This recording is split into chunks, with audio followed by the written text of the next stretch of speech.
Yesterday, I talked to you about my trip to Indianapolis for the Indianapolis 500 and how I came back with the revelation, at least my belief, that the world of advertising, of social media, is going to change. And it's basically because corporations are going to take charge of the data, their data that they have accumulated over the years, and advertise directly to their clients. I used Roger Penske, the owner of IndyCar, as an example. He has 6 million fans, 6 million users. He has a large portion of their email addresses, their cell phones, their names, their addresses. He has all this data because he has sold them tickets over the years, and he knows who they are. What he has not done is taken charge of that data and used it to cultivate his client base. Instead, he pays people like Facebook and Google to assist him in advertising to the general public. I constantly say there is no reason for Ford and General Motors to advertise, and Dodge to advertise pickup trucks to me, because I have no interest in one. On the other hand, if Ford and General Motors and Dodge have the names and addresses of people who do want their products, well, then they need to use that data to advertise directly to them. And that's where I think Digital Revolution 3.0 is going. And that's why I am interested in Discord stock, which is due to IPO sometime this year, because I think it's going to change the world of advertising.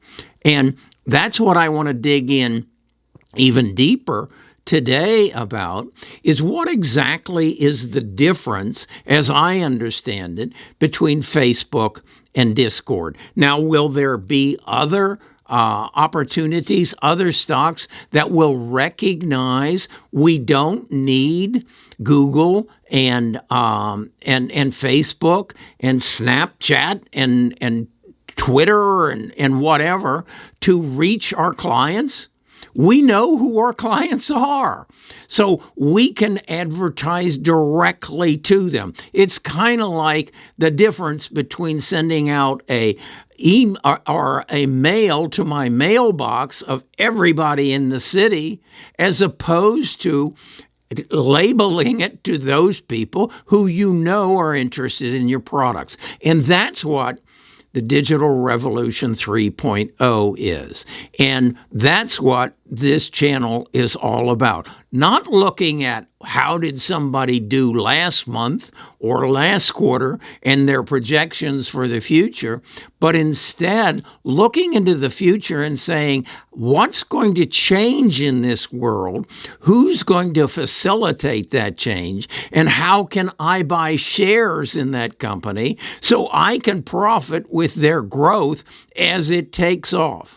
That's what I think Discord is. I do not believe Discord is the only one, but I do understand it, and I do understand IndyCar, and that's what I'm going to talk about and share with you in this video exactly what my thoughts are. This is not financial advice. This is financial education.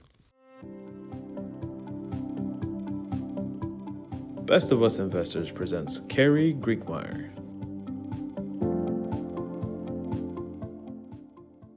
I'm not an expert on this, but let me give you kind of my overview of what is the difference between Facebook and Discord. Facebook is basically a place where I can post my pictures, like I posted a picture of Nita and Aiden and I sitting in the bleachers at the Indy 500. And I shared that, and it got some comments, and we interacted with some of our friends and neighbors who live far away from us and near to us. But it was a way to communicate. Now, if I'm IndyCar and I want to use Facebook, I can use it to put up a post of who won the race and maybe a little clip about a summary of the race. And I will pay Facebook to put that in front of the audience that I anticipate might be interested in my post. On the other hand, if I have Discord, I know who my people are. As I said, I have their email addresses, I have their cell phone numbers, and I have their names because they've bought tickets from me. So I can email them, and when I say I mean Roger Penske. This is Roger Penske. He owns the IndyCar, and he has the names and addresses of all these people. So he can send me an email. He can send you an email if you're interested, and he can say, we have this special club that we're going to form. It's a chat room, it's a video room, it's a place where we can interact with you about the greatest spectacle in racing, about we can share with you those things only people who are really interested in IndyCar want to know. And then we can give you access to our people and share how we work and what we're doing in order to make IndyCar racing more enjoyable for you. We can give you access to the drivers so that you can learn more about them and you can become a part of our community. And that's what it's all about. That's what the future of advertising is going to be about. Whether it's IndyCar, whether it's Tesla, whether it's Ford, whether it's Coca-Cola. If you want to be a part of that group, when you go to the IndyCar Discord, you'll have a choice of what level you want to participate in. Do you want to just deal with the overall IndyCar organization, or you'll see channels over on the side, servers that are particular to a team, and then under that, you'll find servers that are particular to drivers. So you will have options as to how involved you want to get with this IndyCar Discord. Doing that will probably carry some sort of fee. Why is that important? Well, it creates another channel of income for IndyCar. Think about it. If, as I said in the other video, if they get 10% of their people, 6 million, if they get 600,000 people paying them some level of income for the services that you would have available to you and for the ability to buy merchandise that basically identifies you as a person who is interested in an IndyCar, so that when you go to a race, wherever it is, you are a part of the community, much as you are a part of the church you go to or the synagogue or the temple, whatever. It is a means of identifying you as a member. It's also a means for IndyCar or the NFL, the National Baseball League, Coca-Cola, whomever, to speak directly to you rather than going through an intermediary such as Google or Facebook. So again, this is what I see as a part of the Digital Revolution 3.0, where data, as I has always said, is king, and he who controls his data will be king. So rather than all your data being managed by Facebook, Google, Apple, Amazon, you have your own data as a corporation, and you manage it to engage your fans, your clients, your customers